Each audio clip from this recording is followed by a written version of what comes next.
ખાંડવી બનાવવા માટે મેં અહીંયા 1 વાટકી બેસન લઈ લીધો છે। અહીંયા કોઈ પણ 1 વાટકીનું માપ આપણે સેટ કરી લેવાનું। હવે એમાં 3 વાટકી આપણે છાશ એડ કરીશું। 1 ચમચી આદુ લસણ અને મરચાંની પેસ્ટ ઉમેરીશું અને સ્વાદ મુજબ મીઠું એડ કરીને સરસ રીતે આપણે મિક્સ કરીને એનું બેટર બનાવીને તૈયાર કરી લઈશું। તો બેટર આપણું તૈયાર છે। તો એક ગ્રીસ કરેલી થાળીમાં આપણે 2 ચમચા જેટલું એડ કરી લઈશું અને સરસ રીતે આપણે એને થાળીમાં ફેલાવી લેવાનું છે। હવે એને બાફવા માટે ઢોકળિયામાં 7 થી 8 મિનિટ માટે મૂકી દઈશું।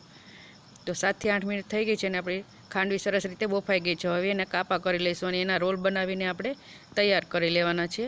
તો બધા જ ખાંડવીના આપણા રોલ બનાવીને તૈયાર કરી લીધા છે।